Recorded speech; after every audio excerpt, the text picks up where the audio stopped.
اصطلاحات ٹاپک 1.0۔ اس ٹاپک کے 4 سب ٹاپک ہیں۔ سب سے پہلا سب ٹاپک آپ پڑھیں گے 1.1 تعریف، موضوع، غرض اور فضیلت۔ دوسرا سب ٹاپک ہے 1.2 آداب حدیث اور ضرورت حدیث اور حجت حدیث۔ تیسرا سب ٹاپک ہے خیر القرون اور تدوین حدیث۔ اور چوتھا جو سب ٹاپک ہے وہ ہے راویوں کے اوصاف اور اقسام حدیث۔ تو ہم سب سے پہلا سب ٹاپک شروع کرتے ہیں۔ سب ٹاپک 1.1 تعریف، موضوع، غرض اور فضیلت۔ حدیث کی تعریف۔ آپ صلی اللہ علیہ وسلم کے اقوال طیبہ، افعال کریمہ، احوال حسنہ اور تقریرات کو حدیث کہتے ہیں۔ اس تعریف میں، حدیث کی اس تعریف میں ایک لفظ تقریرات کا استعمال ہوا ہے۔ اقوال طیبہ اور افعال کریمہ تو عام الفاظ ہیں جو کہ استعمال کیے جاتے ہیں، اور احوال حسنہ آپ علیہ السلام کے یعنی پاکیزہ اقوال، افعال کریمہ آپ صلی اللہ علیہ وسلم کے پیارے کام، احوال حسنہ اور آپ کی خوبصورت زندگی کے احوال یہ سب کے سب حدیث کہلاتے ہیں۔ تو اس میں ایک لفظ آیا ہے تقریرات کا۔ فائدے میں اس تقریرات کا مطلب آپ کو بتانا چاہتے ہیں۔ تقریر رسول صلی اللہ علیہ وسلم یہ ہے کہ کسی مسلمان نے آپ صلی اللہ علیہ وسلم کے سامنے کوئی کام کیا یا کوئی بات کہی، آپ صلی اللہ علیہ وسلم نے جاننے کے باوجود اسے منع نہ فرمایا، بلکہ خاموشی اختیار فرما کر اسے برقرار رکھا اور اس طرح اس کی تصویب و تثبیت فرمائی۔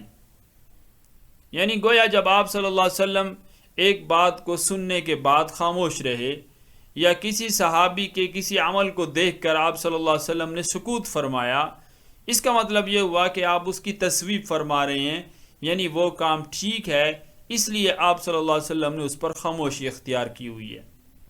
تو ان کو تقریرات کہا جاتا ہے۔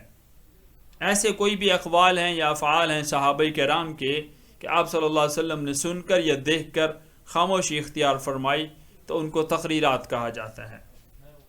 حدیث کی وجہ تسمیہ۔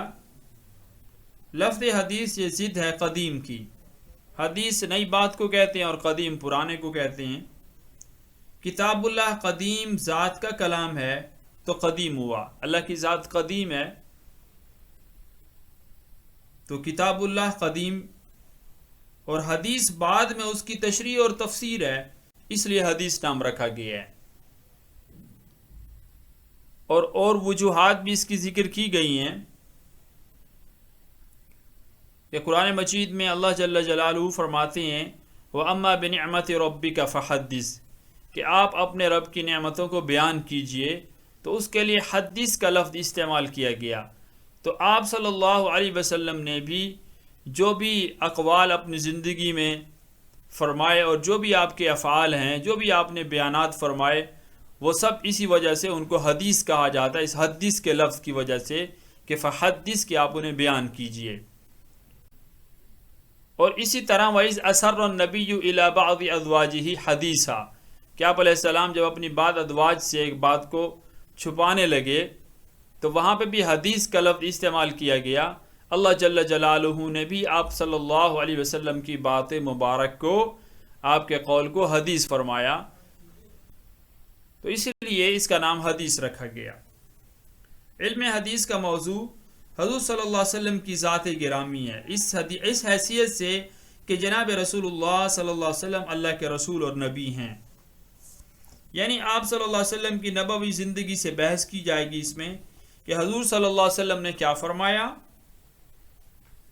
کیا اور کیسے کھایا آپ صلی اللہ علیہ وسلم نے،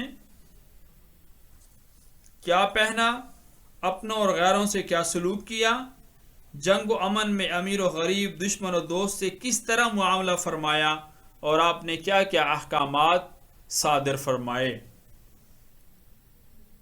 یہ حدیث رسول صلی اللہ علیہ وسلم کا موضوع ہوگا کہ ان چیزوں سے اس میں بحث کی جائے گی۔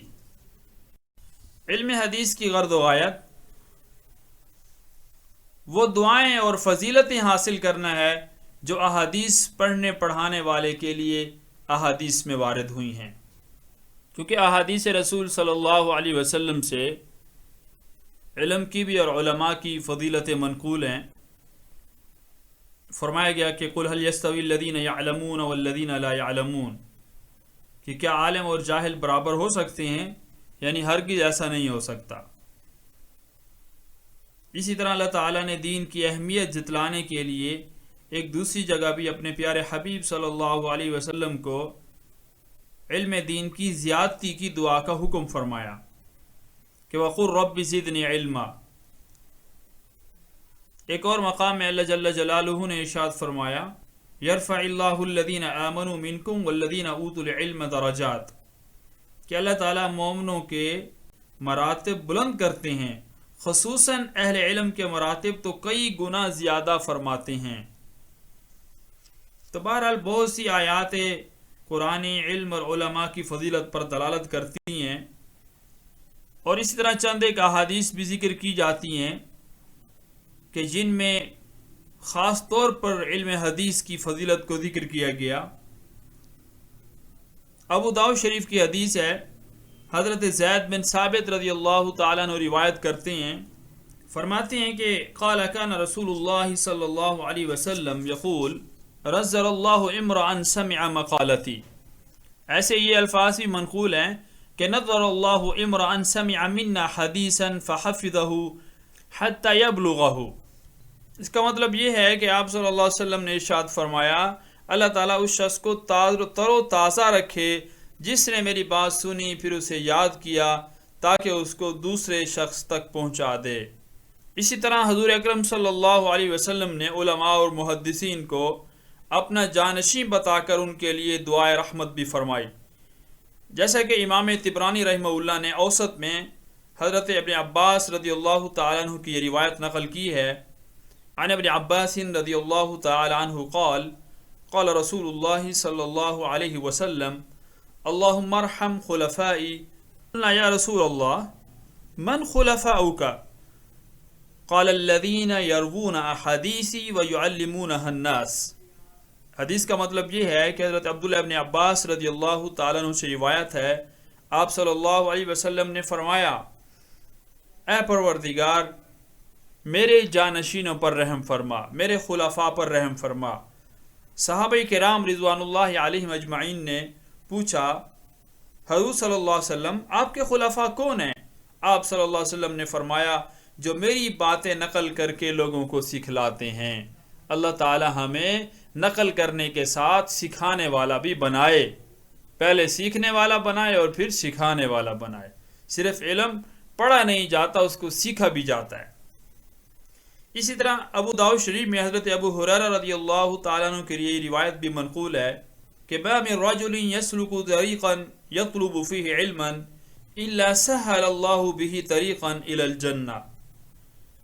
حدیث کا مطلب یہ ہے کہ جو شخص بھی علم کی تلاش کے لیے کسی راستے پر نکلتا ہے اللہ تعالیٰ اس کے بدلے اس کے لیے جنت کا راستہ آسان کر دیتے ہیں۔ محدثین نے اس کا مطلب یہ لکھا ہے کہ اللہ تبارک و تعالی اس کے لیے نیک عمل کی توفیق لکھ دیتے ہیں، اس کو توفیق عطا فرماتے ہیں جس کی وجہ سے وہ جنت میں داخل ہو جائے گا۔ تو بہرحال ان تمام احادیث سے علم حدیث کی فضیلت بالکل واضح ہے۔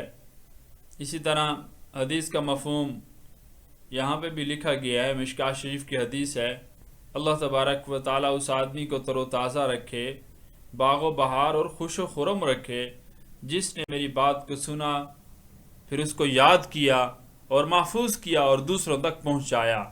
اور فرمایا کہ رب مبلغ اوعى من سامع، کہ بسا اوقات کم سمجھ والا اپنے سے زیادہ فہم و فقہ والے تک پہنچاتا ہے۔ آج ہم اولیاء اللہ، اہل علم اور نیک لوگوں سے دعائیں کراتے ہیں جو یقیناً مفید عمل ہے۔ اس سے بہتر کیا ہوگا کہ سرور کونین، سرتاج انبیاء، سب کے رہنما اور اللہ کے محبوب و پیغمبر محمد صلی اللہ علیہ وسلم کی دعا ہمیں بھی حاصل ہو جائے، اور جس کا واحد ذریعہ تعلیم و تعلم اور حدیث نبوی میں مصروفیت اور اپنے آپ کو اسی سے جوڑے رکھنا ہے۔ اللہ تبارک و تعالی ہمیں سنت نبی صلی اللہ علیہ وسلم کی اتباع کرنے کی توفیق عطا فرمائے اور حدیث کو سمجھ کر اس کو سیکھنے کی اور عمل کرنے کی توفیق عطا فرمائے۔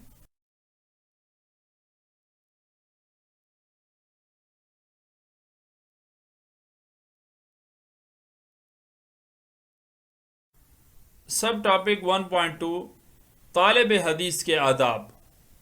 چند ایک باتیں غور طلب ہیں کہ اسلامی تاریخ گواہ ہے کہ قرون اولی میں دین اور احکام الہی کو فخر سمجھا جاتا تھا۔ رفتہ رفتہ اتباع سنت میں سستی آ گئی، یہاں تک کہ شاعر دین کی بھی توہین ہونے لگی اور مسلمانوں میں دین کی اہمیت اور احکامات کی صداقت اور افادیت مشکوک ہوتی چلی گئی۔ شومی قسمت، آج ہم ایک ایسے دور سے گزر رہے ہیں کہ جس میں الحاد اور مستشرقین کے طوفان نے عوام کے سامنے دینی اقدار کو خس و خاشاک کی طرح بہا دیا ہے، بلکہ اس امت کے بزعم خود جو کہ دانشور حضرات کہلاتے ہیں اپنے علومی مراکز سے بدزن ہو کر دانش قدوں میں خود اپنے دین سے بدزن ہو رہے ہیں اور یقین و ایمان کی جگہ شکوک و شبہات سیکھ اور سکھا رہے ہیں، یہاں تک کہ دین حنیف کو بچانا مشکل ہوتا جا رہا ہے۔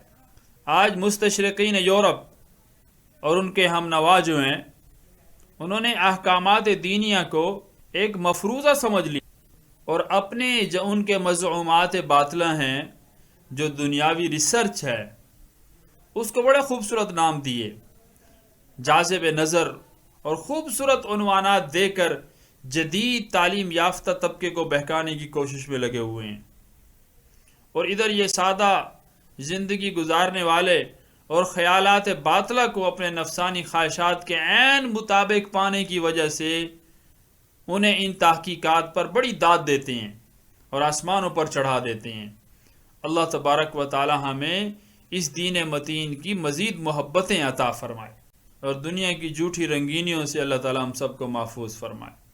حقیقت میں یہ کتاب بھی منکرین حدیث کے خلاف ایک جذبہ جہادی ہے، اس رسول کو ترقی کی راہ میں رکاوٹ سمجھتے ہیں اور احادیث غیر مرتب کہہ کر اور اس کو تاریخی حوالے دے کر انکار حدیث کے فتنے میں مبتلا ہو جاتے ہیں، اور کبھی تجدید دین کی خاطر متنبی یعنی جھوٹے نبی کی ضرورت محسوس کرتے ہوئے کسی ایک کو نبی فرض کر لیتے ہیں، اور کبھی زمانے کے تقاضے اور ماحول سے متاثر ہو کر احکام دین کو توڑ مروڑ کر پیش کرتے ہیں۔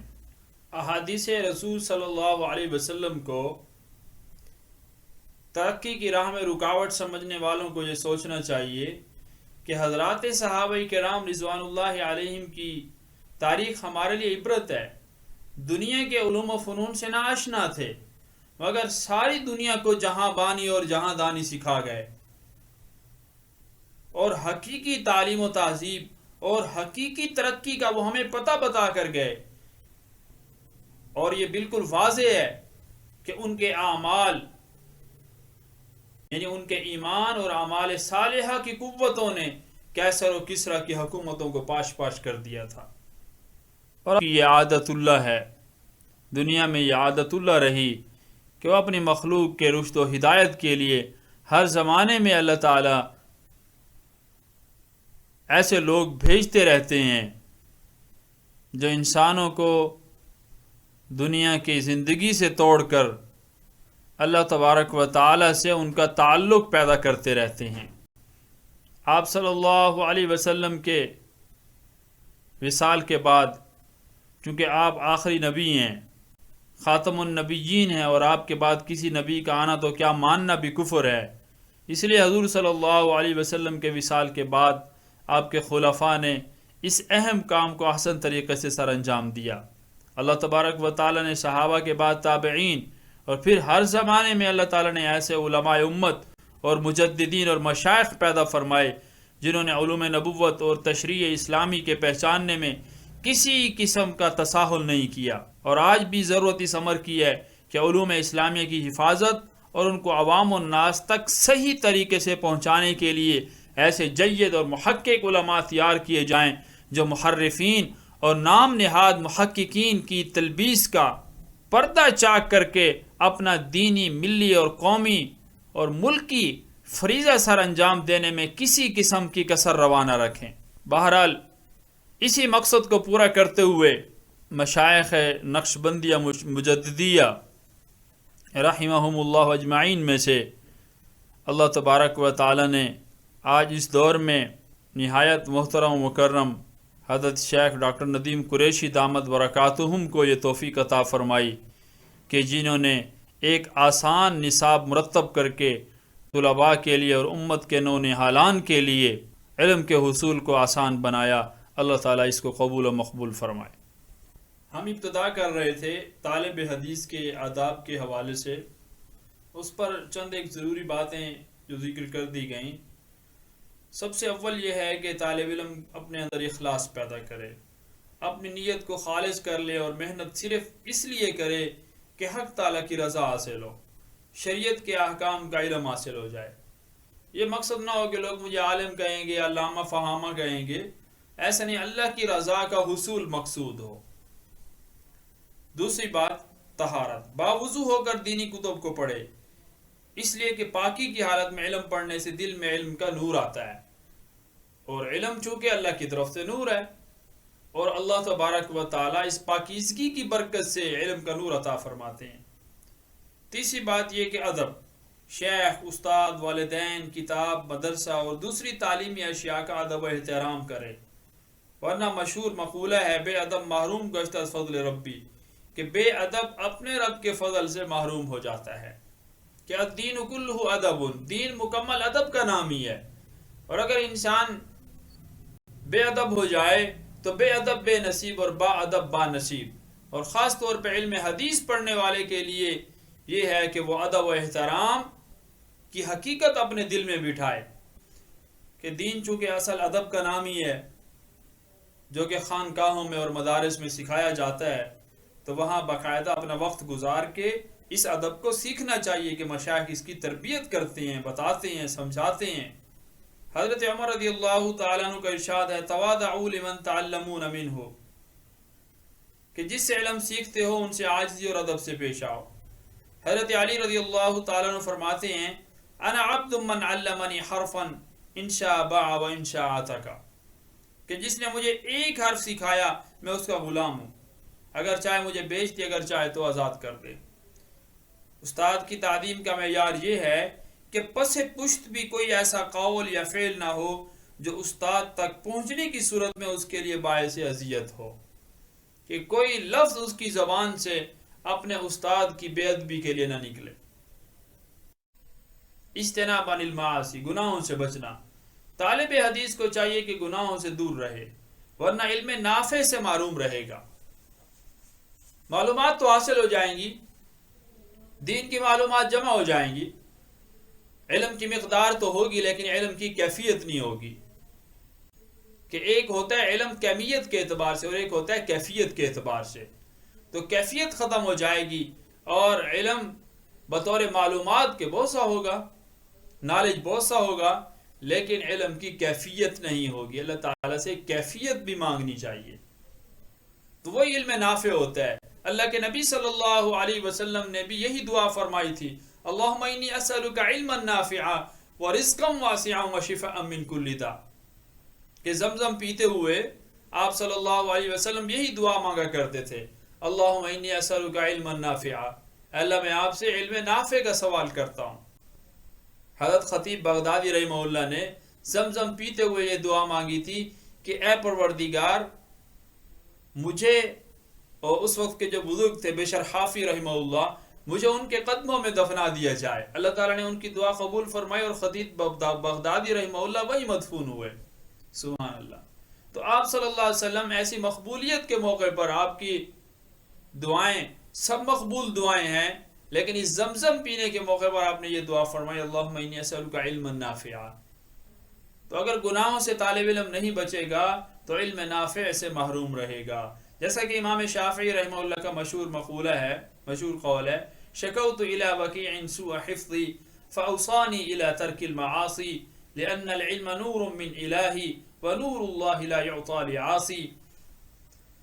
کہ امام شافعی رحمہ اللہ فرماتے ہیں کہ میں نے اپنے استاد حضرت وکیع رحمہ اللہ سے اپنے حافظے کی کمزوری کی شکایت کی تو انہوں نے مجھے گناہوں سے بچنے کی تلقین کی، ہدایت کی، کیونکہ علم نور الہی ہے اور نور الہی گناہگار کو نہیں دیا جاتا.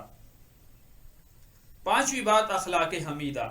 طالب علم کے لیے اچھے اخلاق کا اہتمام اور برے اخلاق سے بچنا نہایت ضروری ہے.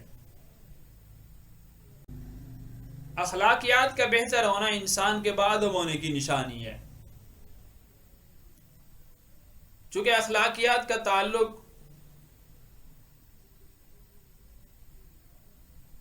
انسان کی لمحہ بلمحہ زندگی کے ہر پہلو سے ہوتا ہے، اور خاص طور پر انسان کی باطنی کیفیت کا ظہور ہوتا ہے کہ اگر انسان اخلاق اچھے نہیں ہیں انسان کے، اس کا مطلب یہ ہے کہ وہ باطنی طور پر بھی پاکیزہ نہیں ہے، اور انسان کا باطن اس وقت سنور جاتا ہے اور یہ معلوم ہو جاتا ہے کہ اس کا باطن پاکیزہ ہے اور اس نے باطنی گناہوں کو بھی چھوڑا ہوا ہے، کہ جب انسان کے اخلاق اچھے ہوتے ہیں، اخلاق اعلیٰ ہوتے ہیں، اخلاق حسنہ ہوتے ہیں، اور اخلاق سیئہ سے انسان اپنے آپ کو بچاتا ہے. تو باطن کی اصلاح اخلاق حمیدہ سے ہی ہوتی ہے، جو کہ مشائخ خاص طور پہ سکھاتے ہیں. اللہ تبارک و تعالی مجھے بھی اور ہم تمام طلباء و طالبات کو یہ سیکھنے کی توفیق عطا فرمائے. کلمات تعظیم. اللہ تبارک و تعالی کے نام کے ساتھ تعظیمی الفاظ کہنے چاہیے. یہ آداب بتائے جا رہے ہیں کہ اللہ جل جلالہ کا جب نام آئے تو عز اسمہ جل مجدہ سبحانہ و تعالی، یہ 7 الفاظ کہنے چاہیے وغیرہ. امام اشعری رحمہ اللہ کی اسی وجہ سے مغفرت ہو گئی تھی کہ وہ اللہ جل جلالہ کے نام کی اتنی تعظیم کرتے تھے. وہ فرمایا کرتے تھے کہ لفظ اللہ اعرف المعارف ہے، اور ایک نام میں دیکھا تو فرمانے لگے کہ اللہ تبارک و تعالی نے میری اس وجہ سے مغفرت فرما دی کہ میں لفظ اللہ کو اعرف المعارف کہا کرتا تھا. امام المتکلمین امام اشعری رحمہ اللہ. اور حضرت صلی اللہ علیہ وسلم کے نام پر درود شریف پڑھے، مثلا صلی اللہ علیہ وسلم. جب بھی آپ صلی اللہ علیہ وسلم کا نام گرامی آئے تو صلی اللہ علیہ وسلم پڑھے. صحابہ کرام کے نام پر رضی اللہ عنہ، اگر 2 صحابہ کا نام ہے رضی اللہ عنہما، اگر زیادہ صحابہ ہیں تو رضی اللہ عنہم. صحابیات کے نام پر رضی اللہ عنہا، رضی اللہ عنہما، رضی اللہ عنہن. اور ائمہ کرام کے نام پر رحمہ اللہ، رحمہم اللہ، رحمہم اللہ، رحمت اللہ علیہ، نور اللہ مرقدہ وغیرہ. جو بھی بزرگ ہیں، اکابرین ہیں، مشائخ ہیں، اہل اللہ ہیں، ان کے نام کے ساتھ کہ جو وفات پا چکے ہیں، یہ الفاظ کہنے چاہیے. 7واں کام یہ ہے کہ محنت کرنی ہے. طالب علم کو چاہیے، طالب حدیث کو، کہ طلب حدیث میں خوب محنت کرے. زمانے طالب علمی کو غنیمت سمجھے اور دن رات محنت کر کے علم حدیث حاصل کرے. پڑھے ہوئے سبق کا تکرار کرے، آئندہ سبق کے لیے مطالعہ کرے. اس کے لیے بہترین وقت وہ تہجد کا وقت ہوتا ہے کہ اس میں بات یاد بھی رہتی ہے اور بھولتی نہیں ہے. وہ برکت والا وقت ہوتا ہے. 8ویں بات ہے عزم عمل. عبادات، اخلاق، آداب کی جو حدیث پڑھے اس پر عمل کرے، کیونکہ اس سے حدیث محفوظ ہو جاتی ہے اور ثواب بھی ملتا ہے. کہ صحابہ کرام رضوان اللہ علیہم اجمعین جو آپ کی ذات اقدس سے ایک لفظ بھی سنا کرتے تھے اس پر جان نثار کرنے کے لیے تیار ہوتے تھے. آپ نے جیسے ہی حکم ارشاد فرمایا فوراً عمل کر رہے ہیں، فوراً. تو اس جذبے کے ساتھ حدیث مبارک کو پڑھنا چاہیے. جیسے آج اس کو یاد ہے کہ ایک حدیث مبارک ایک طالب علم پڑھ رہا تھا. حدیث کا مفہوم یہ تھا کہ آپ صلی اللہ علیہ وسلم نے فرمایا کہ جو شخص کسی غریب ماں باپ کے لیے جس کے بچے ہیں، اہل و عیال والا کوئی شخص ہے، اس کے لیے کوئی شخص اگر گائے کا صدقہ کرے، دودھ دینے والے گائے کا، تو میں اس کے لیے جنت کا ضامن ہوں. تو آج اس کو یاد ہے کہ ایک طالب علم نے جو یہ حدیث پڑھی تو فوراً یہ کہنے لگا کہ کوئی ایسا بندہ مجھے ڈھونڈنا ہے جو اس طرح کا ہو اور میں اس کو گائے صدقے میں دوں. سبحان اللہ. اور اسی طرح آج اس کو یاد ہے کہ ایک طالب علم حدیث مبارک پڑھ رہا تھا کہ اللہ کے نبی صلی اللہ علیہ وسلم نے فرمایا کہ جو شخص روزے دار کو روزہ افطار کرواتا ہے وہ چاہے ایک گھونٹ پانی سے افطار کروا دے تو میں اس کے لیے جنت کا ضامن ہوں. اور یہ الفاظ پڑھے اور اس کی ہچکیاں شروع ہو گئیں. سبحان اللہ. اللہ تبارک و تعالی اس عمل بنائے. توجہ طلب بات یہ ہے کہ ہم ضرورت حدیث پر گفتگو کرنا چاہ رہے ہیں کہ قرآن مجید چونکہ کامل اور اکمل یہ کتاب ہے، ہدایت کے حصول کے لیے زندگی کا کوئی گوشہ ایسا نہیں چھوڑا گیا کہ جس کے متعلق اس کتاب میں نہ بتایا گیا ہو. اور قرآن مجید اس کی تائید کرتا ہے کہ الیوم اکملت لکم دینکم، آج کے دن تمہارے لیے تمہارے دین کو کامل کر دیا. کہ دین اسلام جو ہدایت کا سرچشمہ ہے، جو دنیا اور آخرت کی کامیابی کا راز ہے،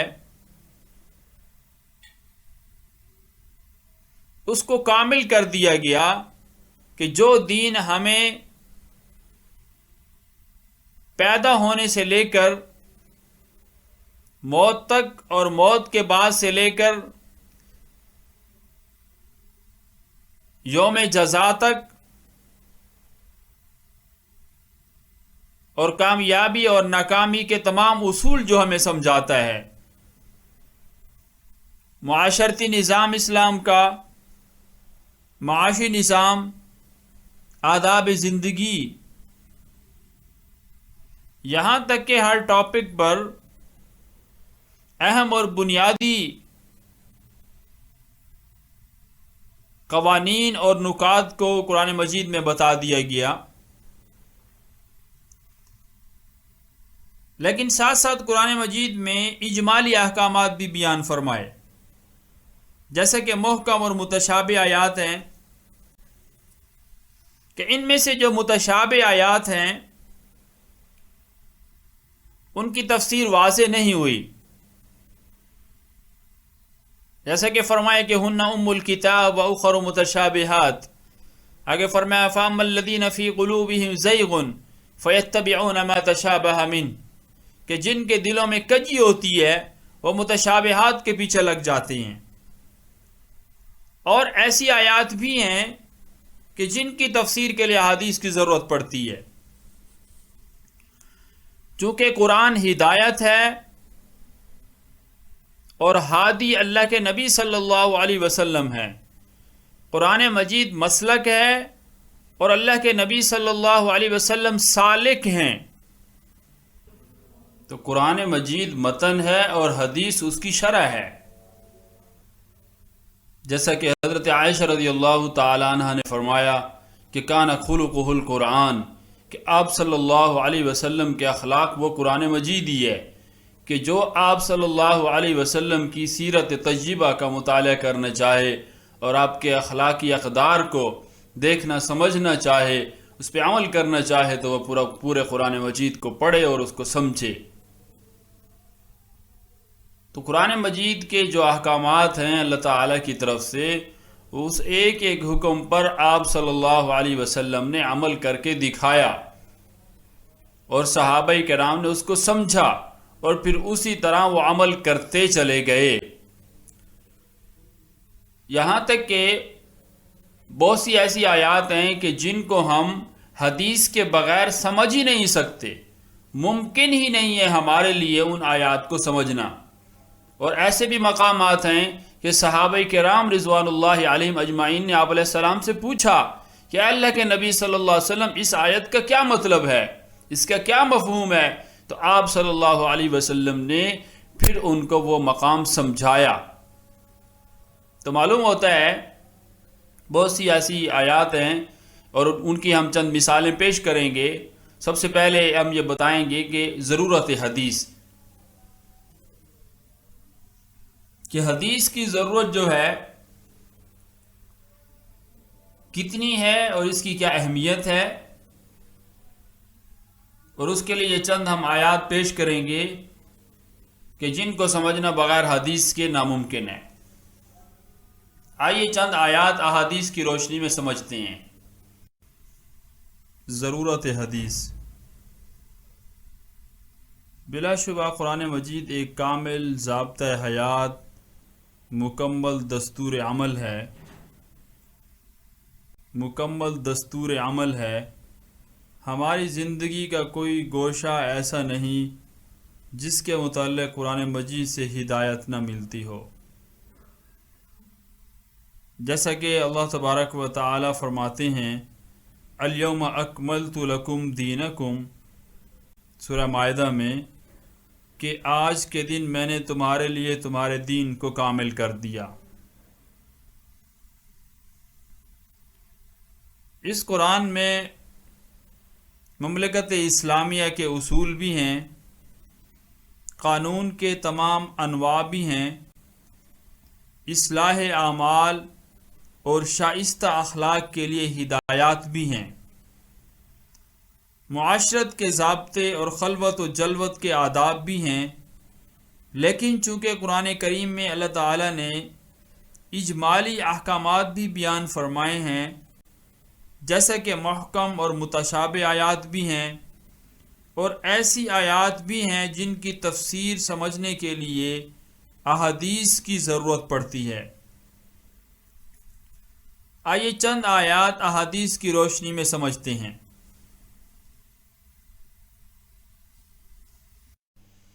آیات کو سمجھنے کے لیے حدیث کی ضرورت۔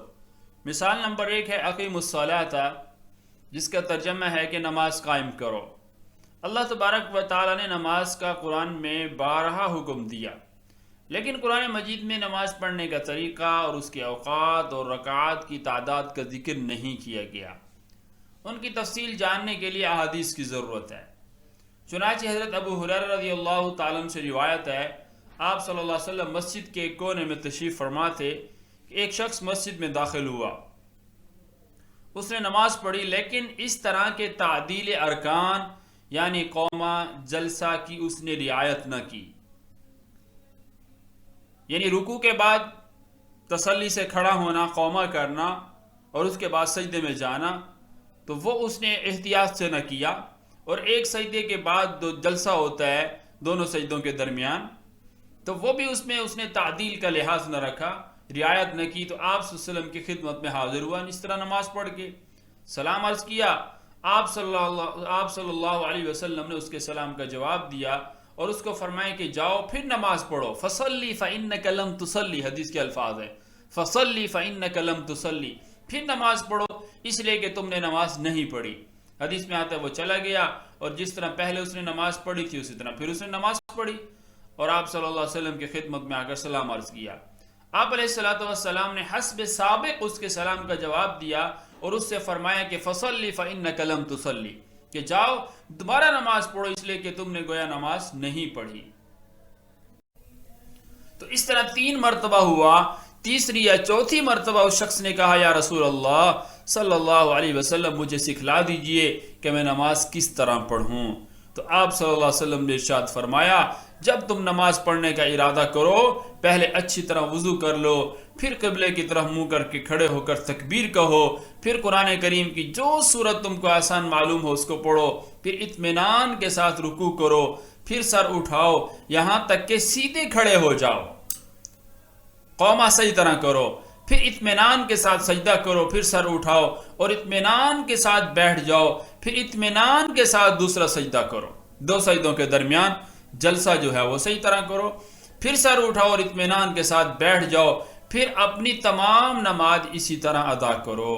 تو ایسی بہت سی احادیث میں نماز کا طریقہ اور اوقات تفصیل کے ساتھ مذکور ہیں۔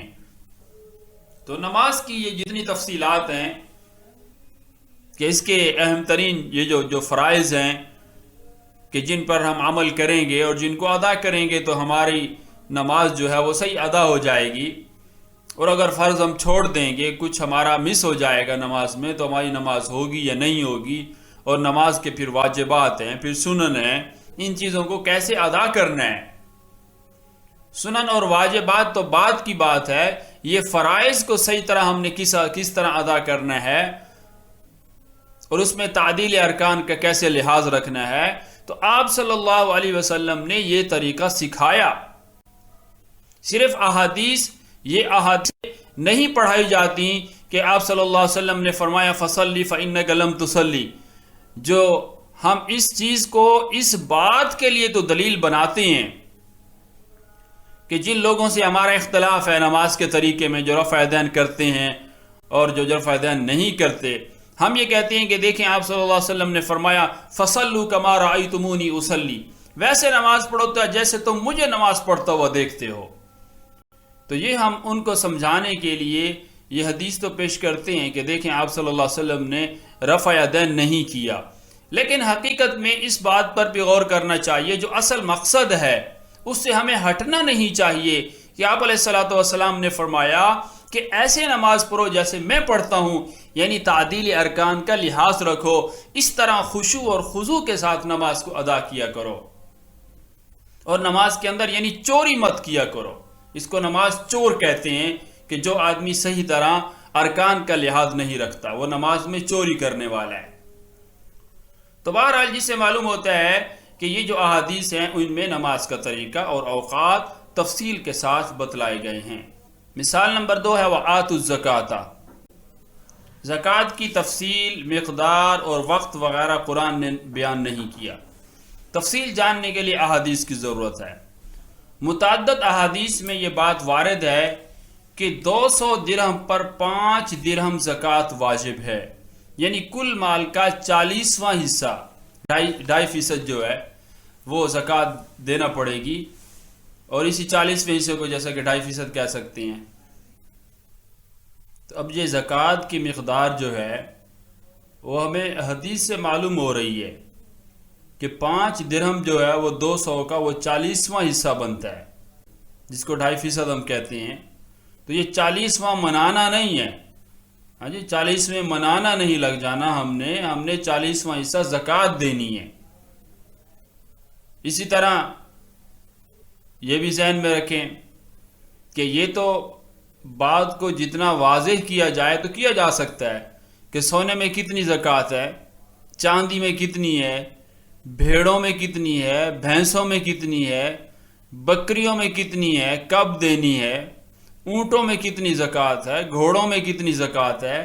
تو یہ پوری تفصیلات ہمیں احادیث سے ملتی ہیں، اور کون کون سے بھینسوں کے اندر جو ہے یا جانوروں میں کون سا جانور زکوٰۃ کا دینا ہے، کون سا ہم نہیں دے سکتے۔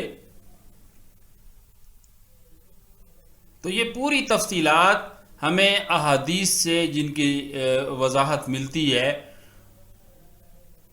تو اب یہ معلوم ہو رہا ہے کہ زکوٰۃ کی تمام ادائیگی، اس کے طریقہ کار اور اس کے مقدار اور اس کا وقت، یہ ہمیں حدیث سے معلوم ہوتا ہے۔ کن لوگوں کو زکوٰۃ دے سکتے ہیں، کن لوگوں کو زکوٰۃ نہیں دے سکتے، بیٹا باپ کو زکوٰۃ دے سکتا ہے، کیا خاوند بیوی کو زکوٰۃ دے سکتا ہے۔ تو اس میں جتنی لمبی تفصیلات میں آپ چلے جائیں تو یہ ساری چیزیں ہمیں احادیث سے مل جاتی ہیں، یا احادیث کے ذریعے سے ہمیں سمجھ میں آ جاتی ہیں، فقہا نے جو ہمیں سمجھایا بتایا۔ یہ دوسری مثال تھی کہ جس میں ہم نے یہ بتایا کہ یہ ہے ضرورت حدیث، کہ حدیث کی اتنی ضرورت ہے کہ ہمیں یہ آیات اور ان کی تفصیلات سمجھ میں نہیں آتی۔ تیسری مثال دیکھیں، الذین آمنوا ولم یلبسوا ایمانہم بظلم اولئک لہم الامن وہم مہتدون۔ سورہ انعام کی آیت مبارکہ ہے کہ اللہ جل جلالہ فرماتے ہیں وہ لوگ کہ جو ایمان لائے اور اپنے ایمان میں ظلم کی آمیزش نہیں کی، لم یلبسوا ایمانہم بظلم، نہ آمیزش کی انہوں نے ایمانہم اپنے ایمان میں، بظلم ظلم کی، اولئک لہم الامن وہم مہتدون، ایسے لوگ ان کے لیے امن ہے اور یہی ہدایت یافتہ ہیں۔ اب مفسرین نے لکھا کہ جب آیت مبارکہ نازل ہوئی تو بعض صحابہ کرام کو یہ اشکال پیش آیا اس آیت کی بنا پر ہدایت یافتہ امن و سلامتی کا مستحق صرف وہ شخص ہے جس نے ایمان کے ساتھ مطلق ظلم یعنی گناہ کی کوئی آمیزش نہ کی ہو، کوئی ملاوٹ نہ ہو، یعنی اس کے ایمان لانے کے بعد اس کے ایمان میں ذرہ برابر بھی گناہ کی ملاوٹ نہ ہو، یعنی اس نے کوئی ظلم نہ کیا ہو۔ ظلم گناہ کو کہتے ہیں۔ تو انبیاء علیہم الصلاۃ والتسلیم کے سوا کون یہ دعویٰ کر سکتا ہے کہ ان کی پوری زندگی میں کہیں کوئی ظلم کی گنجائش ہی نہیں ہے، اس نے کبھی کوئی ظلم نہیں کیا، کہ اس سے ایمان لانے کے بعد کبھی بھی چھوٹی موٹی کوئی غلطی صادر نہیں ہوئی، پھر تو ہم ہدایت و امن سے محروم رہے۔ اس کا مطلب یہ ہوا کہ چونکہ انسان سے کوئی نہ کوئی غلطی کوتاہی تو ہو جاتی ہے، آخر انسان تو ہے، نسیان سے ہے، بھول جاتا ہے انسان۔ تو اس کا مطلب یہ ہوا کہ ہم ہدایت یافتہ نہیں ہیں، ہم تو ہدایت سے محروم ہو گئے۔ آخر یہ اشکال حضور صلی اللہ علیہ وسلم کی خدمت عالی میں پیش کیا گیا۔ آپ صلی اللہ علیہ وسلم نے فرمایا یہاں ظلم سے مراد شرک ہے، جیسے سورہ لقمان میں اللہ جل جلالہ نے فرمایا، اس کی تفسیر فرمائی جس کو کہتے ہیں کہ تفسیر الآیات بالآیات، ایک آیت کی تفسیر دوسری آیت کے ذریعے سے بعض دفعہ کی جاتی ہے۔ اللہ تعالیٰ نے فرمایا ان الشرک لظلم عظیم، کہ شرک سب سے بڑا ظلم ہے، کہ جو ایمان لانے کے بعد جن لوگوں نے اپنے ایمان میں شرک کی ملاوٹ نہیں کی وہ لوگ ہدایت یافتہ ہیں۔ اب یہ چیز پھر صحابہ کرام کو سمجھ آ گئی بات، تو ان کو اطمینان ہو گیا۔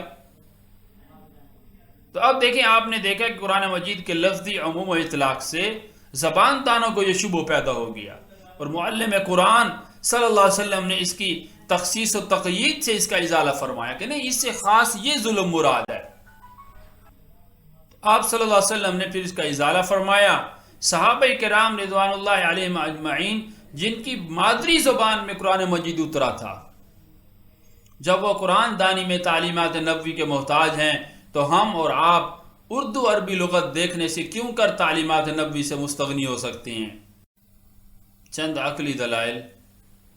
اگر حدیث پر اعتماد اور بھروسہ نہ کیا جائے اور علم حدیث پر ہوا پرستی کی تلوار چلا دیں تو ارکان اسلام میں سے اہم رکن نماز کی مکمل حقیقت یعنی طریقہ ادائیگی، تعداد رکعات وغیرہ معلوم نہ ہوگی۔ مثلا فجر کی 2 رکعت نماز ہی ثابت نہ ہو سکے گی، 2 رکعت نماز ہی ہم ثابت نہیں کر سکیں گے کہ 2 کہاں لکھا ہوا ہے، فجر کی 2 ہی رکھتے ہیں۔ اور اگر کوئی منکر حدیث اس بات کا مدعی ہے تو آیت لائے جس میں ذکر ہو فجر کی نماز کی کل 4 رکعت ہیں، 2 رکعت سنت مؤکدہ ہیں اور 2 رکعت فرض ہیں۔ اسی طرح اگر حدیث کو نہ مانے تو صرف حضرت زید رضی اللہ تعالیٰ عنہ کے علاوہ کوئی صحابی رسول نہ ملے گا، کہ صحابہ کرام میں سے تو صرف حضرت زید رضی اللہ تعالیٰ عنہ کا ذکر ہے قرآن مجید میں، کیونکہ حضرت ابوبکر صدیق رضی اللہ تعالیٰ عنہ، حضرت عمر، حضرت عثمان، حضرت علی، حضرات عشرہ مبشرہ، شہداء بدر، شرکاء بیعت رضوان رضوان اللہ علیہم اجمعین وغیرہ کو آپ کہاں سے صحابی ثابت کریں گے؟ کیا یہ سب فردی نام اور اشخاص ہیں یا یہ کوئی حقیقت ہے ان میں؟ اگر حدیث حجت نہیں تو یہ کہاں سے ثابت ہیں کہ یہ عشرہ مبشرہ ہیں، یہ خلفاء راشدین ہیں، یہ شہداء بدر ہیں، یہ بیعت رضوان میں شریک ہیں؟ ان کو آپ کہاں سے ثابت کریں گے؟ تو حدیث رسول صلی اللہ علیہ وسلم کو مان کر ہی تعمیر اسلام کی تکمیل ہوگی۔